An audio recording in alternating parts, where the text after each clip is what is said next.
Hello and welcome back to the Victory Education Lounge. I'm your host Maurice, and today we're continuing our malaria series with part 13, where we'll be discussing antifolate drugs in malaria treatment. Antifolates are an important class of drugs in the fight against malaria, especially when combined with other treatments.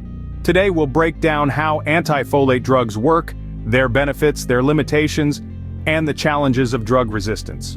Before we dive in, please take a moment to like, subscribe, and hit that notification bell so you won't miss any future episodes.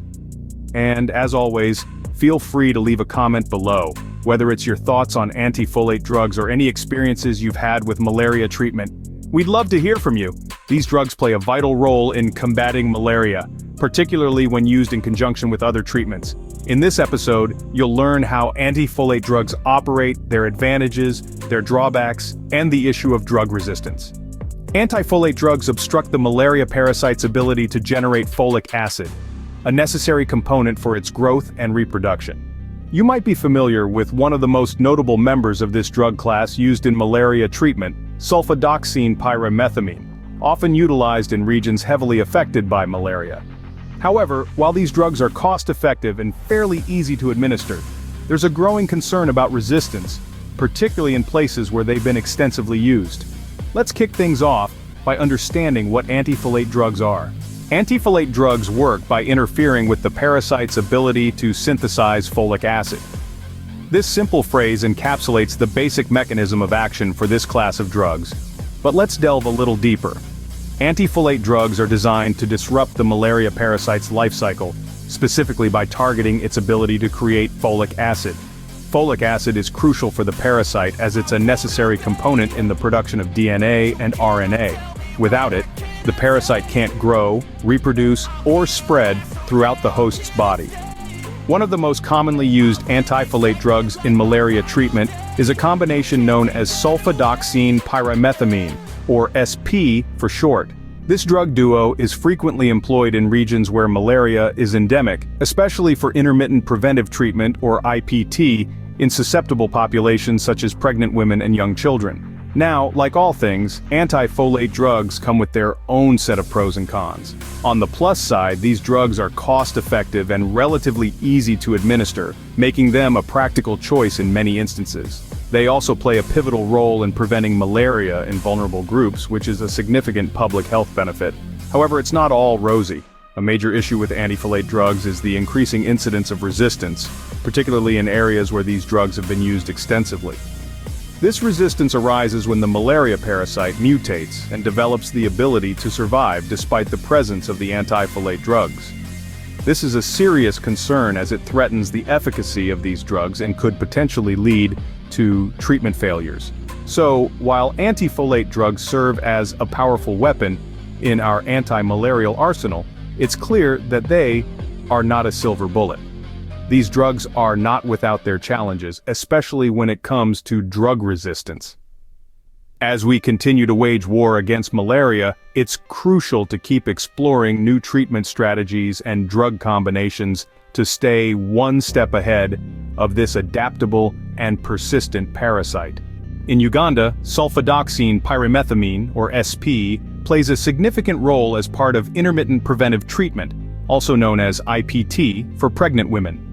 This is a critical strategy in malaria-endemic regions, where pregnant women are particularly vulnerable to the disease. Malaria can lead to severe complications, such as maternal anemia and low birth weight in newborns. So how does SP help? By being part of IPT, it's administered at regular intervals during pregnancy, regardless of whether the woman has malaria symptoms or not. This proactive approach helps to reduce the risk of infection and the potentially severe complications associated with malaria in pregnancy. Studies have shown that regular use of SP as part of IPT can significantly lower the risk of maternal anemia and reduce the chances of low birth weight in newborns. But it's not just about protection for mothers. SP-IPT also provides indirect protection to infants during their first few weeks of life. This is because a malaria-free pregnancy increases the likelihood of a healthy birth weight, a key factor in newborn survival. Now, while SP has proven to be a game-changer in malaria prevention, it's not without its challenges.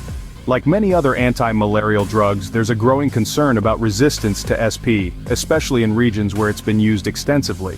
This resistance occurs when the malaria parasite mutates and becomes less susceptible to the drug. Antifolate resistance is a complex issue that requires ongoing research and monitoring. It's a constant race against time, as scientists work to stay one step ahead of the ever-evolving malaria parasite. This brings us to the question of how we can combat this resistance.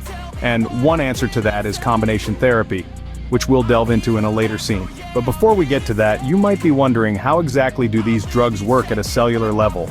Stay tuned as we dive deeper into the science behind antifolate drugs and their mechanism of action in our next scene.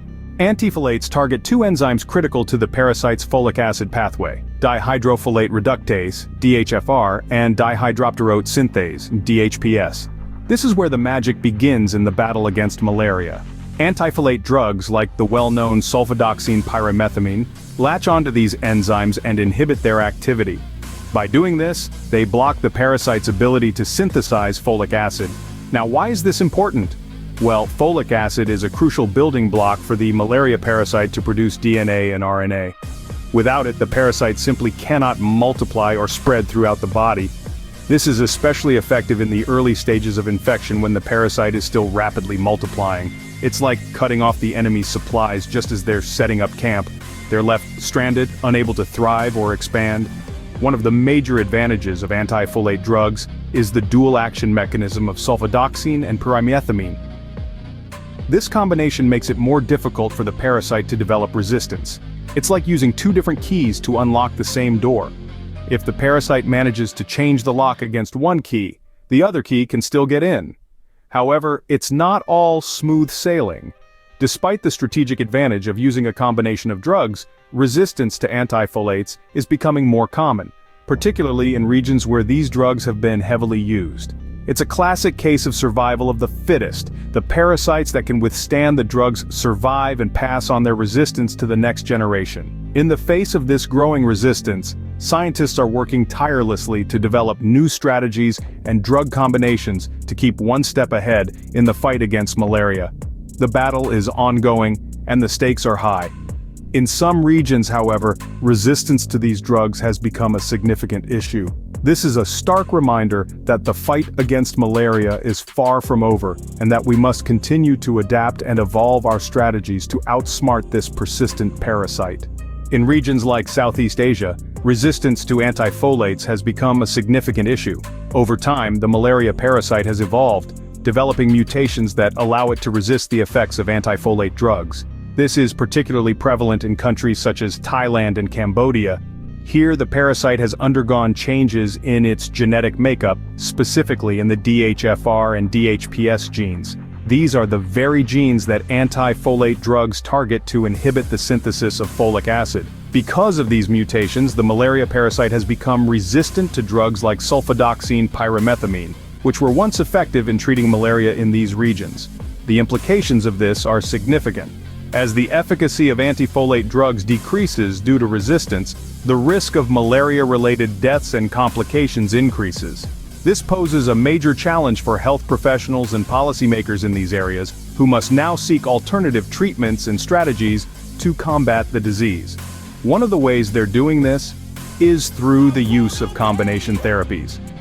By combining antifolates with other types of antimalarial drugs, they're hoping to outsmart the malaria parasite and overcome the resistance issue. It's a bit like changing the locks on a door to keep out an unwelcome visitor who's found a way to pick the original lock.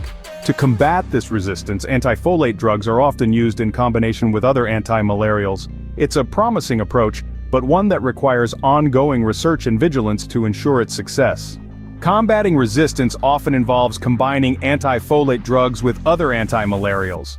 This strategy is based on the fact that different drugs target different stages of the malaria parasite's life cycle or act on different biochemical pathways within the parasite. This makes it harder for the parasite to develop resistance to all the drugs in the combination. One popular combination therapy involves the antifolate drug sulfadoxine-pyrimethamine and artemisinin-based therapies. This combination is particularly potent because while antifolates like sulfadoxine and pyrimethamine inhibit the parasite's folic acid synthesis, artemisinin works by producing reactive oxygen species that damage the parasite's proteins and membranes. Essentially, this combination attacks the malaria parasite on multiple fronts, making it harder for the parasite to survive and multiply.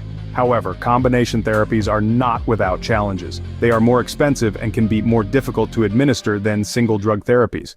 Additionally, the potential for drug interactions can increase, potentially leading to adverse effects. Despite these challenges, the benefits of combination therapies in terms of slowing the development of drug resistance and improving treatment outcomes often outweigh the drawbacks. As we continue to battle malaria, it's clear that antifolate drugs, especially when used in combination with other anti-malarials, will continue to play a crucial role. That's all for today's discussion on antifolate drugs. Stay tuned for our next episode where we'll delve into more malaria treatments. Before we wrap up, I want to thank you for joining me today in the Victory Education Lounge. If you're passionate about making a difference, I invite you to support the fight against malaria by visiting United to Beat Malaria. You'll find the link in the description below. Together, we can help save lives and create a healthier world. Every contribution, no matter how small, brings us one step closer to a world free from malaria. Remember to like, subscribe, and share your thoughts in the comments. Together, we can unveil the truths about malaria and join the battle to end this global menace. Disclaimer: the information provided in this video is for educational and entertainment purposes only. Any health-related decisions should be discussed with a licensed physician. Always seek the advice of your doctor or other qualified health provider with any questions you may have regarding a medical condition.